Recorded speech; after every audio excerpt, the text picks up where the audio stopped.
حضرت موسیٰ علیہ السلام کا زمانہ مبارکہ ہے۔ ایک شخص نے اپنے کزن کو، اپنے چچا کے بیٹے کو، چچا زاد کو قتل کر دیا اور خود ہی اس کا مدعی بن کے حضرت موسیٰ کے پاس آیا کہ بتائیے جناب میرے اس بھائی کو کس نے قتل کیا ہے؟ حضرت موسیٰ نے ایک سادی سی بات کی، کیا فرمایا؟ وَإِذْ قَالَ مُوسَىٰ لِقَوْمِهِ إِنَّ اللَّهَ يَأْمُرُكُمْ أَن تَذْبَحُوا بَقَرَةً۔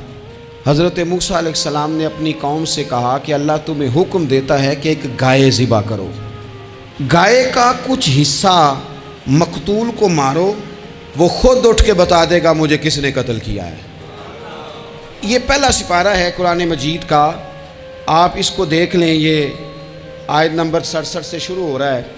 تو اب وہ چونکہ ذبح کرنا نہیں چاہ رہا تھا، اس کو پتا تھا کہ مجرم تو میں خود ہوں، وہ ذبح چونکہ کرنا نہیں چاہ رہا تھا تو اس سے کہا کہ مارو ایک حصہ گائے کا، اس کو تو یہ اٹھ کے بتا دے گا۔ تو اس نے جواب کیا دیا؟ قالوا اتتخذون ہزوا، یعنی لگا آپ میرے ساتھ مذاق کرتے ہیں، کبھی ایسا بھی ہوا ہے؟ قال اعوذ باللہ ان اکون من الجاہلین، حضرت موسیٰ علیہ السلام فرمانے لگے میں اللہ کی پناہ مانگتا ہوں میں جاہلوں میں سے ہو جاؤں۔ ہر وقت مذاق کرتے رہنا یہ تو جاہلوں کا طریقہ ہے۔ کن کا ہے؟ حضرت موسیٰ نے کہا ہے، قرآن پاک ہے، ہر وقت مذاق کرتے رہنا۔ خوش طبعی اور چیز ہے، مسکراتے رہنا، لیکن کسی کا مذاق ہر وقت اڑاتے رہنا کن کا طریقہ ہے؟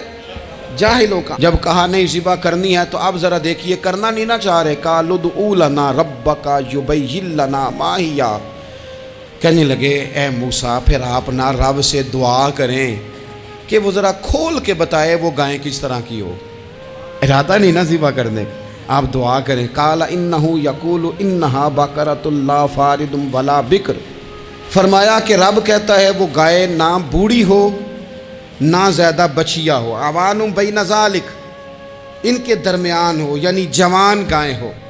فافعلوا ما تؤمرون، کرو جس کا تمہیں حکم دیا جا رہا ہے۔ قالوا ادع لنا ربک یبین لنا ما لونھا، لو اگلی بات سن لو، کہنے لگے آپ دعا کریں رب سے کہ وہ کھول کے بتائے اس کا رنگ کس طرح کا ہو، رنگ بتائیں کس طرح کا ہو۔ قال انہ یقول انہا بقرۃ صفراء، فرمایا رب فرماتا ہے کہ صفراء رنگ کی ہو، یعنی گہرے زرد رنگ کی ہو۔ یہ رب فرماتا ہے اس طرح کی گائے ذبح کرو۔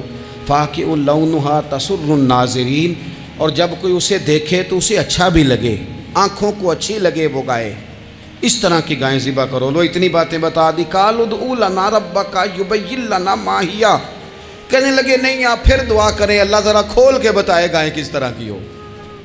ان البقرۃ تشابہ علینا، ہمیں ذرا گائیں پر شبہ پڑ گیا ہے کس طرح کی ذبح کرنی چاہیے۔ وَإِنَّا انشاء اللہ لمہتدون، اگر اللہ نے چاہا تو ضرور ہم ہدایت پا جائیں گے۔ پھر اللہ تعالیٰ نے فرمایا کہ قال انہ یقول انہا بقرۃ لا ذلول تثیر الارض، گائیں اس طرح کی ہو کہ وہ کبھی کھیتی میں نہ چلائی گئی ہو، یعنی اس کو کبھی کام نہ اس سے لیا گیا ہو۔ بیل کو لوگ لگاتے تھے نا، جو کام آج ٹریکٹر سے لیا جاتا ہے وہ گائے بیل سے لیا جاتا تھا، تو وہ کھیتی باڑی کے کام نہ اس کو لگایا گیا ہو۔ ولا تسقی الحرث، اور نہ اس سے پانی نکالا گیا ہو، نہ کھیت چلانے ہل چلانے میں لگائی گئی ہو، اور وہ جو کنواں ہوتا تھا جس کے گرد گائیں گھومتی تھی، تو کہا وہ بھی کام اس نے نہ کیا ہو گائے نے۔ مسلمۃ لا شیۃ فیہا، وہ ہر عیب سے پاک ہونی چاہیے۔ قالوا الآن جئت بالحق،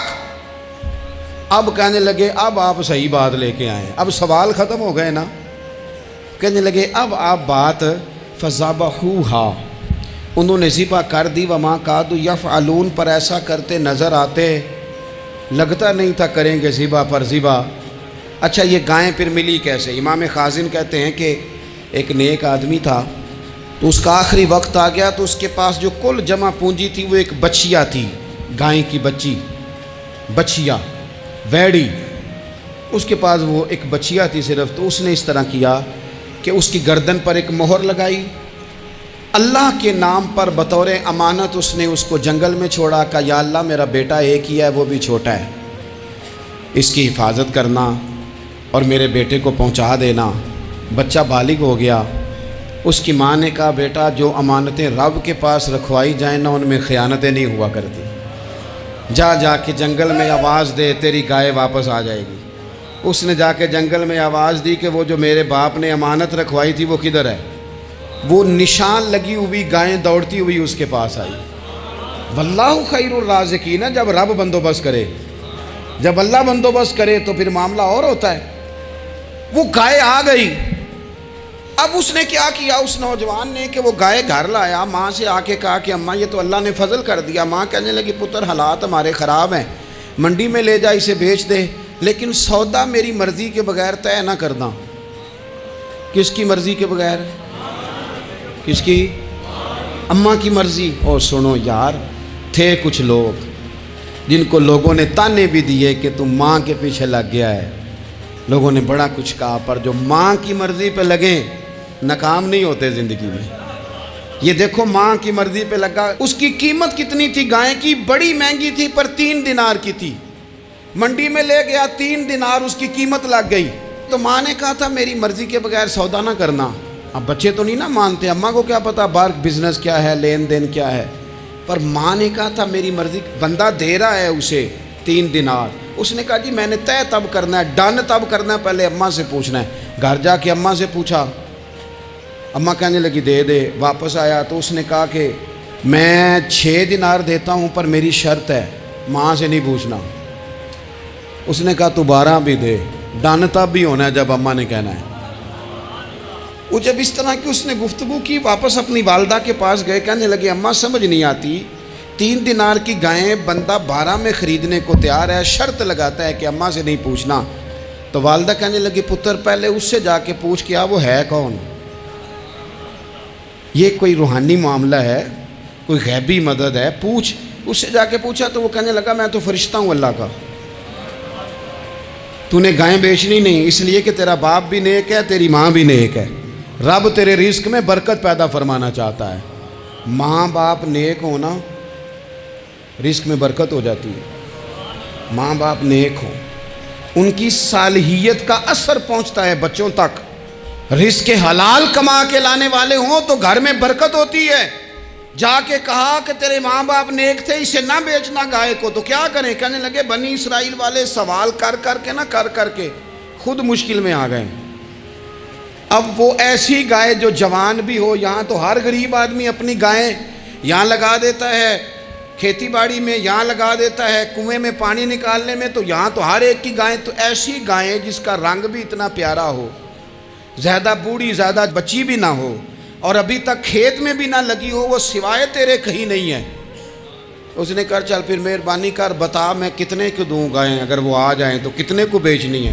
اسے کہنا کوئی نہیں، ریٹ تو زیادہ کرنا ہی نہیں۔ ان سے کہنا گائے کے اندر سے گوشت نکال دیں اور جتنا گوشت ہے اتنے پیسے بھر دیں، اس کی کھلڑی بھر دیں۔ اب وہ بنی اسرائیل والے ڈھونڈتے پہنچ گئے، کہا جناب گائیں 3 دینار کیا 6 لے لو۔ اس نے کہا نا بھائی، ذبح کروں گا، گوشت نکالوں گا، جتنا وزن گوشت کا ہے اتنے پیسے بھرو گے کھال میں تو پھر گائے تمہیں ملے گی۔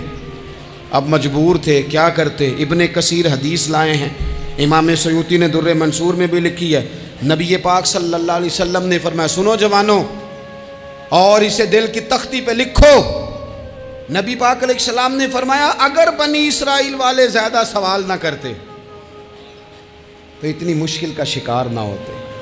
انہوں نے سوال اتنے کیے کہ چارہ نہیں ہے اب ان کے لیے، چارہ نہیں ہے اب ان کے لیے کہ یہ ادھر ادھر جا سکے، مجبوری بن گئی، یہی گائے خریدنی ہے، یہی لے جانی ہے۔